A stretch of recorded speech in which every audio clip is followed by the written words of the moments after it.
Okay, we're here to wrap up 2023, look ahead to 2024, and there's no better person to help me do that than Dom Amore of the Hartford Courant. So, Dom, welcome back. Glad to be here, Jared. Good morning. I love having you on. We go through a number of topics, so no better person to wrap the year and take a look at the next one with than you. So I know 2023 was a big year for sports here in Connecticut. Obviously, had the men's team at UConn win the national championship. How would you say this 2023 has been for the state? Yeah, I was talking with my sports editor, Kels Dayton, about doing a year in review story, which will be out obviously this week. And, we're trying to figure out what was the number one story in Connecticut this year. We just had a hard time, pinning that one story down. We couldn't figure it out. What's the one highlight of 2023 in sports at Connecticut? And then it kind of dawned on us, hey, UConn men won the national championship. So maybe that's what we should lead with. No, it was obviously that was the highlight of the year. It could end up well being the highlight for many years.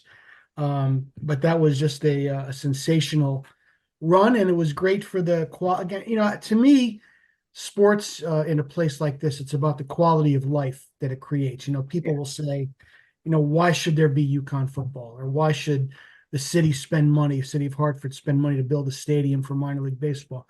Well, it's quality of life. It's sports contribution to quality of life. What's Jim Calhoun's great contribution to life in Connecticut, to the quality of life in Connecticut by what he built at UConn. So, UConn winning the championship and on the men's side, all of that national attention that it brings, all of that pride that it brings in the state, the parade, and all of the kind of the neat things that happen between Boston and New York and the White House. All of those things, I think, contribute to the quality of life, and that really made it a great year for sports in Connecticut. I've got to kind of go from that championship team to something you did relatively recently, and that was spending Christmas at MSG, getting to see former Mm. UConn great there, Andre Jackson. What was it like getting to see him play professionally now and starting to really acclimate himself with the Bucks? Well, it's funny. It's a lot of it. He doesn't play obviously as much as he played with UConn, but in the minutes that he's in there, you could see how he impacts the game just by without even getting a shot off. Because of the way he plays defense, because of the way he's able to just get in lanes and disrupt everything. And so over a 10 and Milwaukee, which was 12, 13 points behind, actually got back in the game in the third quarter while he was in there.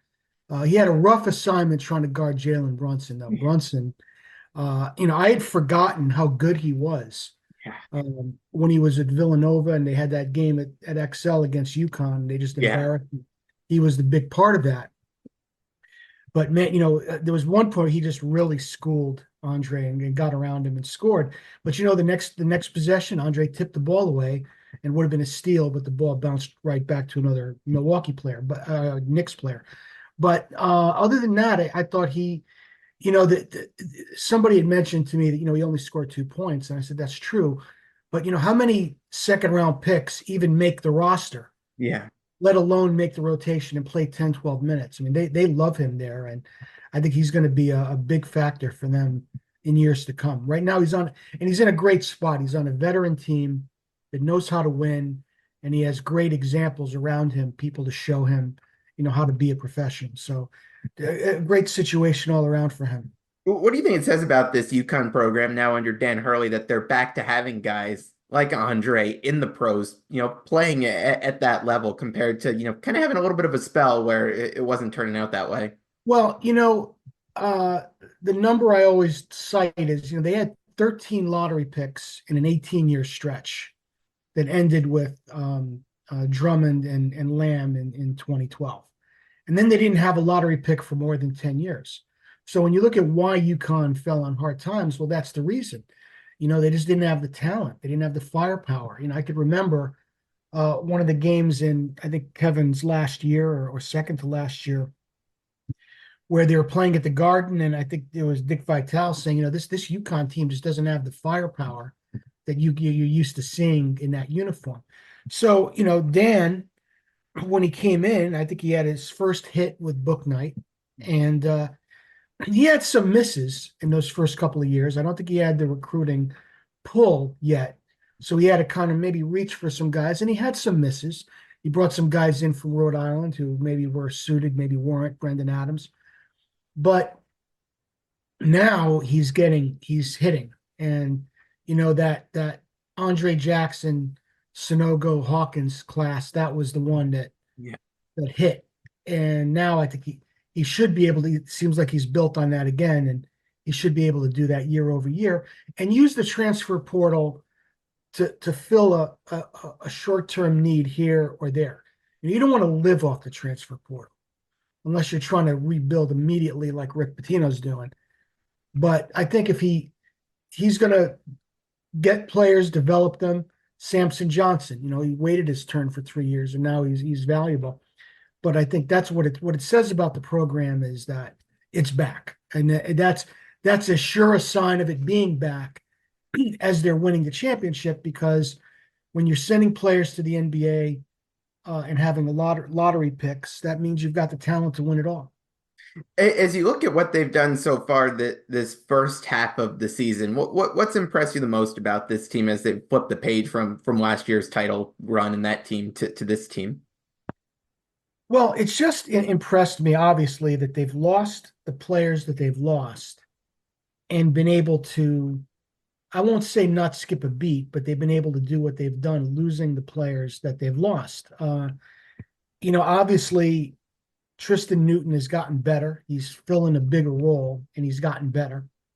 Uh, the combination of Klingon and Sampson is not quite what Sonogo and Klingon was, Right. but it's close. It's close. And now that Sampson has to play when Klingon comes back, it's going to be that much closer. So Right. that's another thing. And then obviously Spencer has proven to be a great replacement for the people who left and the people that he replaced. So I guess it just impresses me that they've been able to kind of move people up and move people in, and really be nearly as good as they were last year at this time. And you might argue that if Castle didn't get hurt, they might have beaten Kansas. Right.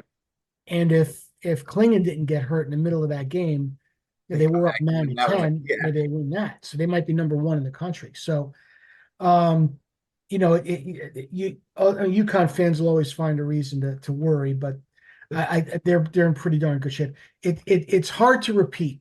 Yeah. And none of this means they're going to repeat, because it's very hard to do that. A lot of things have to break right, but they're certainly good enough to repeat. Yeah, and to your point about sports quality of life, playing at this level is pretty good quality of life to go out and root them on. So can't complain too much. I mean, could you imagine the XL Center filled up on December 23rd for an American Athletic Conference game? Yeah, no, what wasn't getting Right? that way for UConn I mean, Tulsa. if Tulsa, Tulane, or whatever, on December 23rd, well, everyone's Christmas shopping, or that's Thursday night, the Patriots are playing or whatever. And Yeah. so there's only 9,000 people there. Now it's appointment viewing. And I know there's some controversy about UConn, what they charge for tickets, but people buying them, then it's not too much.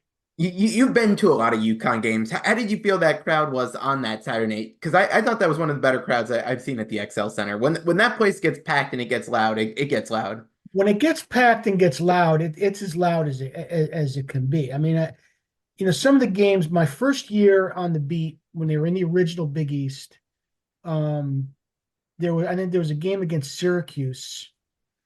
If you remember, it was right after that just humongous snowstorm Oh that yeah, we yeah, had. yeah, yeah. And Enosh Wolf was suspended or thrown off the team. So UConn really had only 6 people, and they beat Syracuse. And it was incredibly loud that night. There was a game against West Virginia Oh in yeah, that period of time. I think when Drummond's year, when it got incredibly loud. So it got incredibly loud in those days. And then maybe some of the other games, like when they played the AAC tournament here, hmm UConn had a chance to win it. It got very loud. So I would say last uh, the game against St. John's was as loud as I've ever heard. I don't know that I've ever heard it louder, but I've heard it that loud a few times. Yeah, no, when that place gets rocking, it's Yeah. always great. See, Gamble, we lose the perspective of how loud it is now that we're up in the rafters. Okay. When we were down on the floor, like for the Well, Florida game, when Shabazz hit that shot, and you're surrounded by the crowd, it's right on top of you. You really feel how loud it is. When you're that high up, it almost sounds like you're in the distance. It's Okay. like a roar in the distance. So it's hard to get that feel anymore for how loud Gamble is. I suspect it's a little bit louder than the Civic Center because it's so closed in. But when the Civic Center has 15,000, that's twice what Gamble has. And I got to ask, how did they get another 100 something people in the Yeah. XL Center? All of a sudden, it was 100 and more than the capacity. So we noticed a few seats tucked in corners that might have been that maybe that was it. But yeah, I Adding a don't know. few extras I don't know there. where, yeah, maybe a few extra workers or something. Uh, at these year-end things, as we look ahead to next year, it's always time for New Year's resolutions too. If you're looking at this UConn men's team, what's your resolution for them? And I'm going to say you can't say that Donovan recovers in that three to Oh, four right, right, time right. because that's the easy out, and I don't let those happen on the pod. But as you're looking to see this team kind of take that next step to have that chance to repeat, what are you looking to see them do? Well, I'm looking for that intangible that Andre Jackson gave them last year. They're not quite going to get that because he was a one of a kind Hmm. player and a one of a kind personality.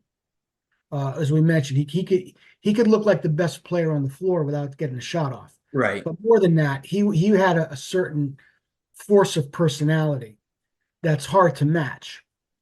But the players that they have now who are leaders are almost 180 degrees opposite of that in terms of them being kind of nice, easygoing guys. Donovan Clingan is like Hurley called him a jolly giant, but he's got to be a mean giant once in a while. And you don't and Tristan is more of a guy that's kind of a wise ass, who might stir something up and then just kind of walk away. So they need now Cam Spencer, if he doesn't get himself thrown out of the game, right on, could be that. But so I'm not sure if they have that combination of impact player who's also a turn over the buffet table leader. And I asked Hurley that after the Seton Hall game, who does what Jackson did after the Seton Hall game last year and throw Yeah. a fit in the locker room. And he goes, I don't know. That's what we need to find out. So that would be my New Year's resolution. And under our Joe Arruda is written about it as well. Who's going to rise to that level and be that lead? It could be Alex Caravan. Maybe Yeah. he's got that combination of skill and impact and personality. But they need someone to kind of step into that huge void of intangibles that Andre Jackson provided, and at least provide some of it. Can't do all of it because there's only one of him, but Right. some. Yeah, fair resolution there, and props to not taking the easy path out with the Donovan answer there. I appreciate that. Yeah, it is going to be interesting though to see how Samson Johnson, moves forward. Yeah, for sure. As a former coach of the team mentioned to me the other day, St. John's really locked down on the guards and dared UConn to make Sampson win the game. And he And he did. did that. So now obviously that's going to maybe open things up for the guards again when they play because now teams, Sampson did what he had to do. He gave opponents something that they know now they have to worry about. Yeah. So it'll be interesting to see how that plays out. It could play out where if he could stay on the floor, they could be nearly as good as with Donovan because teams have to guard him.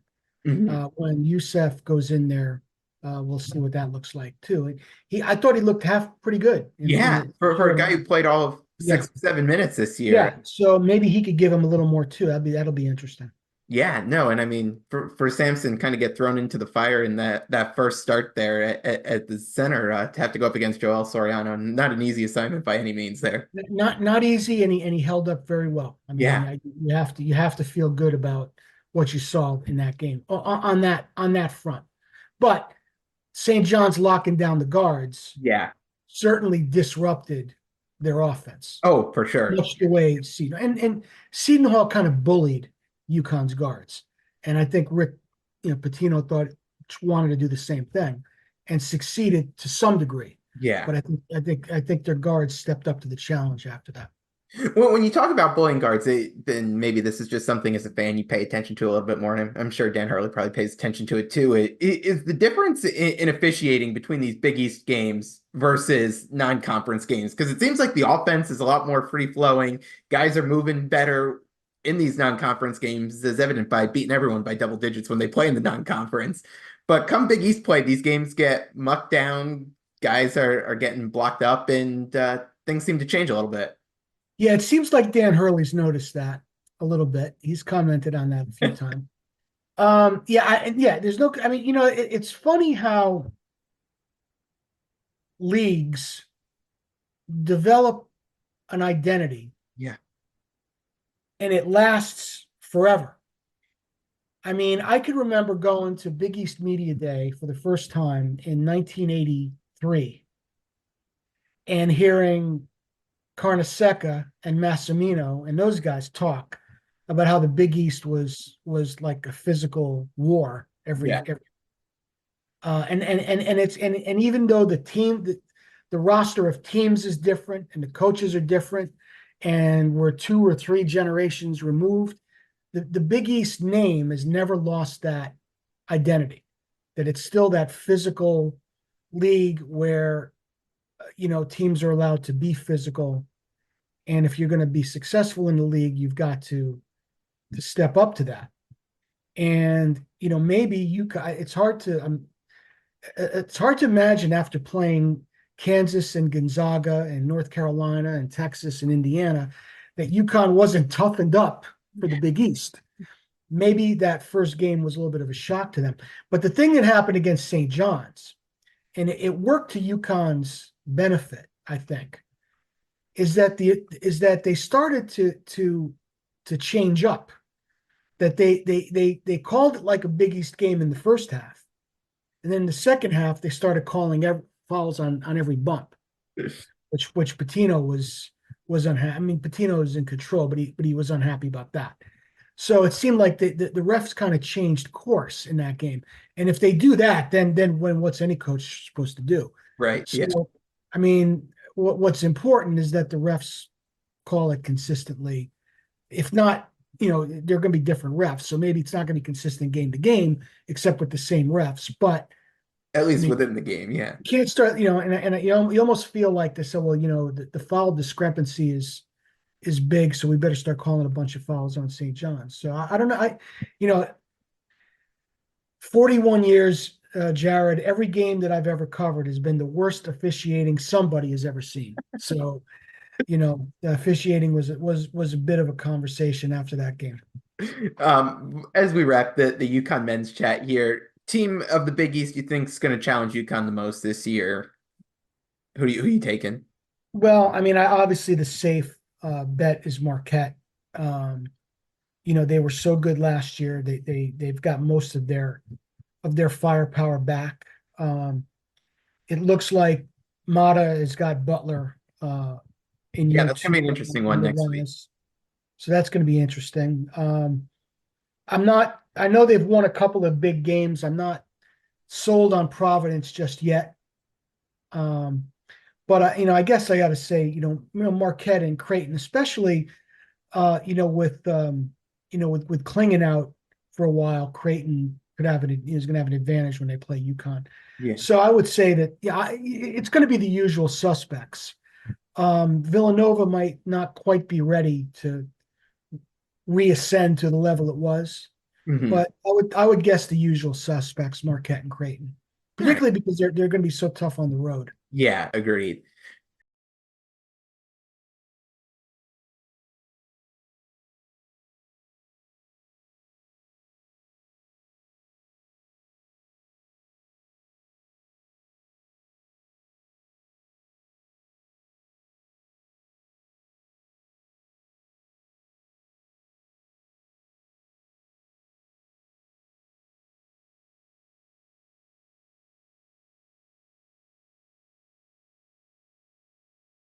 On the flip side, where things have been relatively rosy for the men's team, the women's teams has had its bit of ups and downs. I know you've been around Gino for a while. How are you feeling he's been handling these tougher times that he's been dealt, whether it's through injuries or just Yeah. competition and stepping up across the board? Yeah, and incidentally, I do want to get a plug in there. We have a new UConn women's basketball writer starting, Emily Adams. She was covering South Carolina for the Okay. South Carolina papers. Very, very talented young professional. I'm thrilled that we were able to convince her to come up north. She's a Philadelphia Okay, kid, you and got to get your help in the transfer portal, South Carolina up to UConn. yeah, yeah. So we've got her coming in through the portal, and I'm very. She'll be starting the first week of January, and I'm very excited about that. So, folks, follow her, watch her, um, and she's a pro. She's not a fan; she's a pro. So follow her, and I hope that maybe she's on your show sometime Yes, soon yes, we'll because definitely have to get her on his end. yeah, because she's very, very smart and very talented. So I'm very thrilled that we're going to have her. And then I'll be off of the beat and be able to go back to cherry picking as the columnist and doing a variety of things. I've been obviously following UConn women. Gino, I'll tell you, he really concerned me a few weeks ago because he went on a long soliloquy, as he tends to do, um, where he really almost sounded like he was defeated. Hmm. He sounded frustrated with what was going on. And he was talking about trying to build a puzzle when the pieces are missing, and you got to build a whole new puzzle, and you don't. He was going through all of these things, and it wasn't so much what he was saying, but he just sounded defeated. Hmm. So I was a bit concerned about that, and I thought because the team is going to feed positively or negatively over what the coach is saying. Um, but they got that win over North Carolina. They kind of gutted that out. And then I thought they played great against a good Louisville team, and they played great against them. And Aubrey Griffin really stepped in and played great. And if she does that, she can, and of course, Ashlyn Shade is hitting 3-pointers. If she could keep hitting threes the way she has been, well, that's what AZ Fudd would be giving them. Hmm. So they look almost complete again. Obviously I discount the game in Toronto because that was, Yeah. that game probably should have been played from a competitive standpoint. It was a great moment for Leah Edwards, and it was great for Toronto, and it was probably great for the brand to play a game there. But on a competitive basis, that game was frankly a waste of time. But I thought North Carolina, Louisville, I thought they looked terrific. And these next couple of games against, again, Marquette and Creighton, the best teams in the league right now, after UConn, Yeah. are going to tell us a lot about what's to come. But I feel like they're finding themselves, and they've found a template for winning with what they've got. And the one thing that's different from last year, year before, when you're starting with 10 and you lose two or three people, Yeah. you're in a lot of trouble. At least this year they started with 14. And now that they've lost three, probably four, at least they do have 10 if they don't, if they could stay relatively healthy from here. But, you're still looking at maybe who I still think is the best player in the country. I Yeah. mean, Caitlin Clark may be a better scorer, but I don't know anybody who does as many things on the court as Paige Beckers does.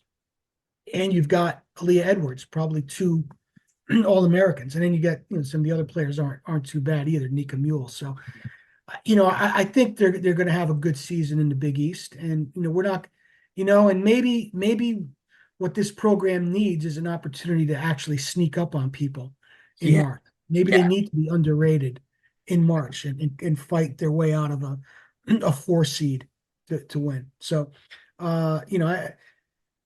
the doom and gloom is relative when it comes to that program. They're 8-3, and the three losses have come to the 2, 3, and 5 teams in the country. Yeah. You know that wouldn't be a bad start for too many other programs. No, no, agreed. When we talk about big stories in 2023, obviously the return of Paige has got to Mhm. be one of the top stories in getting her back and seeing her healthy and contributing. I know you just alluded to her a little bit, but what's it been like getting to see her play up close this season and really see what she can do for this team? Yeah, I'm actually I've been thinking about this. She's develops this rapport with the student section at Gamble. And if you think about it, her first year there were no fans allowed, Yeah, so the building was empty. Then her second year, she missed much of it with right. that knee injury. And then her third year, she didn't play at all. So she's only played a handful of games. When they played the exhibition game against Southern, I think that was like her third game With at Gamble yeah, with fans. So I'm anxious to see what that brings out of her when the students are back on campus after the break and they play a lot of games yeah, there. example, yeah, Like they've played at XL now and they're playing at XL New Year's Eve. I'm anxious to see what that looks like yeah, because I think that kind of brings something out in her. But I think what's important with her, especially now, again, we talked about Ashley Shade hitting some shots, is to open things up a little bit because I think she was really trying to force it and carry the team on her back a little too much. And that manifested itself in a couple of games, even games they won, like Minnesota. mhm, And I think she was trying to do too much. And I think now she's trying to, I think she's kind of found her groove a little bit and and is in the flow of things without trying to force it. Um, she probably should hunt a few more threes and hit them.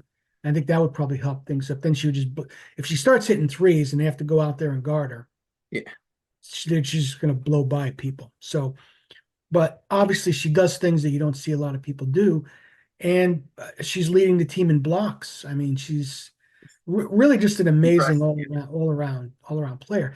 And I'll tell you, who's Aubrey Griffin's a really really good player. Aubrey Griffin's probably the closest thing to Andre Jackson that because she could do so many different things and again affect the game without shooting or without scoring, but she can shoot and score as well. So, um, that Gino kind of spelled this out. They have the big, yeah. they have the guards, and they have the all everything versatile wing with Griffin. What more do you need? That's a formula for winning. Right.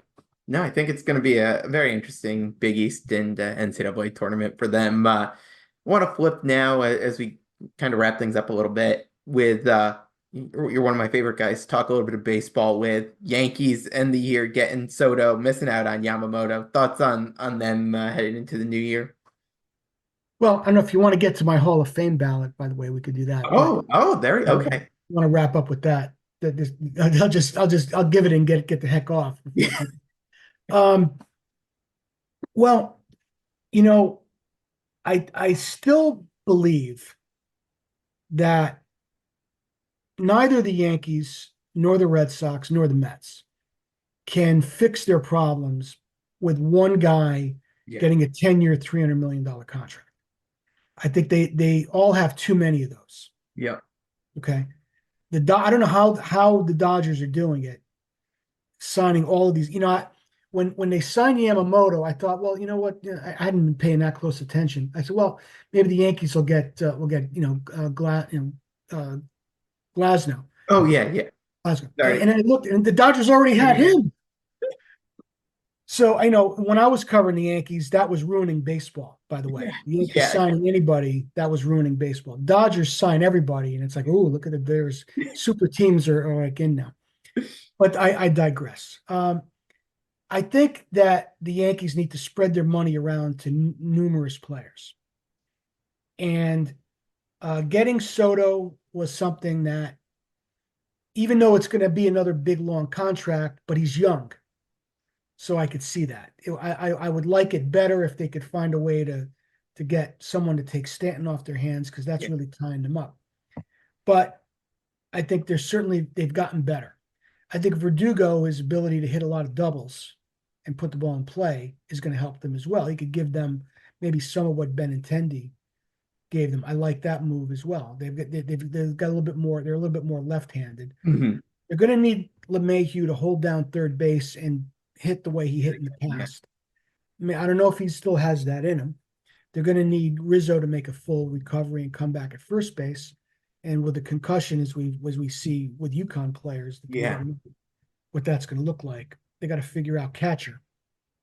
So they've got some holes, and I think they can fix them by doing kind of what the Red Sox did in 2013, more 2 and 3 year contracts with solid veteran players. Hmm. Because those guys are out there and they're not getting any nibbles because everybody wants to be either wants the superstar or they want the kid. Yeah. And these guys who are like in between, they're getting priced and squeezed out of the market. You can get a lot of value there. So the Yankees probably should look at some players in that range. And the Mets and Red Sox too. Look at some players in that range that could fill it in. But I think the Yankees have gotten better. Um, Yamamoto, you're still talking $300 million for a guy that's never thrown a pitch in the United States. Yeah. So I think the Yankees could find, they have an ace, Yep. Cy Young winner. I mean, they can't give up on Rodon. They've got an awful lot invested in him. You got to figure he could be a solid number two guy. Yeah. So you got to go fill out the rotation with some solid guys. You got to hope Cortez comes back. You got to maybe hope Clark Schmidt pitches well. He'd be a pretty good number three. Yeah. And you got to figure out what you're going to do in the bullpen. I'm not in love with their bullpen either. I mean, I hear they have the best bullpen in baseball, and You then see the what they next actually did. they're blowing. They blew more games on Sundays last year. So they've got a lot of work to do, but they're not that far away, and I think at least this year you could say they've gotten better. Yeah. And I don't know that the other teams in the division have yet to get better. Last year, you felt like the other teams really got better and the Yankees didn't. This year, you feel like they got better. So one of my resolutions for next year, get better at the immaculate grid. What's your one tip for me? Because I know you're a superstar when it comes to that. Yeah, I'm a little bit overrated when it comes to that. Tyler Kepner, my good friend at the Times, I mean, he beats me every single day. But I mean, I have the advantage because I have a lot of knowledge of the dead ball era, particularly from the book that I wrote. So, All I'm right, all right. So I got to pick up a copy of the yeah, book. yeah, that'll help you. You'll pick up some, but um and also read the glory of their times. But so that'll give you some insight there. But I really do very well with guys who finish their careers, famous players who finish their careers moving around. Okay, So like Warren Spahn, after he left the Braves, he pitched for the Giants and the Mets. okay. And Jimmy Fox played for the Cubs and Phillies after he left. And I forgot that Cepeda finished with the Royals after the Red Sox waived him, and that's what got me yesterday. I went safe with Frank Howard on a Texas Ranger with 300 home run, or a Royal with and Yeah. Killebrew, everybody knows, finished with the Royals.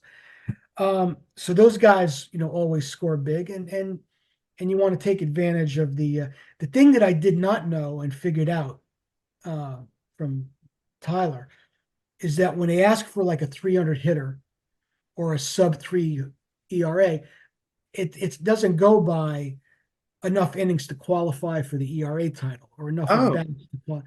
So okay. even a guy that only came to bat once and got a hit could qualify as a 300 hitter. Oh, That shouldn't that it should yeah. they ought to change that. Still a It should loophole. Yeah. it should be enough at least so many at bats. Yeah. But yeah, but you if you know that um Then yeah, you know brush up on some of those guys. yeah, like Tyler used Satchel Paige, pitched 3 scoreless innings at age 59, Yeah. and it worked. So yeah, but my tip would be study up on Hall of Famers who bounced around at the end of their careers. You need a Yankee with 3,000 hits, Paul Wainer, right? Okay. Played All a right. couple of games in 1945. All right. There we go. I So like it. that would be my tip. Yeah. All right. I like it. We got just a few minutes before the Zoom thing is going to cut us off here. So give us the Hall of Fame ballot real quick. All right. Well, tough ballot. A lot of guys, a lot of good candidates, not a lot of slam dunks. No on Manny and no on A-Rod because Bonds and Clemens did not get in. So I Yeah. can't see putting them in. Sheffield and Pettit, I vote for because I don't think they're links to steroids rise to the level as some of the others, particularly Pettit. So those four. The guys I voted for last year: Helton, Billy Wagner, Andrew Jones. I'm going to forget somebody because I don't have it in front of me. Beltran. So those Okay. those four. And then the new guys I voted for were Beltray Yep. and Joe Mauer. So Okay. it's a total of six altogether that I voted for. I was on the fence on Chase Utley. I went no this time, but he's getting a lot of support. So so I'm thinking about him next year. All right. Not quite there on Jimmy Rollins. Maybe I'll take a fresh look at him. Get the But filter. the Billy Wagner folks will be happy with me. The Andrew Jones folks will be happy with me. Todd Helton, Hey, uh, they'll be happy with me. I got him. I'm Sheffield. happy. I'm happy with the Sheffield pick. I mean, it's the guy I grew up Yeah, playing and doing the bat wiggle. So yeah, yeah. Well, he was, of course, I knew Sheffield, and yeah. I had a good relationship with him until I voted for Vlad Guerrero for MVP that year. Then he cut me off. And, yeah, didn't never spoke to me again after that. Well, maybe this will help redeem yourself to him a little bit. We'll Well, make I sure he voted gets for him. Yeah, I we'll make sure voted he for him gets that this year. clip. Yeah. Yeah, yeah. There you go. Well, Dom, as always, really appreciated. Check out the Hartford Courant for all things that Dom puts out there, including the year in review piece that you mentioned. So if you want a little bit more to read on Yep. that, Yep. Year in review and my Hall of Fame ballot will be explained in detail on this week's Sunday read, which is my kind of signature thing that I do every Sunday, bop around the state and talk about everything, anything and everything. So check that out this Sunday, and you'll have my Hall of Fame ballot explained. there we Not go. to anyone's liking, I'm sure, but it'll be explained. There we go. Well, Dom, appreciate it as always. Thanks so much for coming on. All right, you got it, Jared, anytime. Happy New Year. Happy New Year.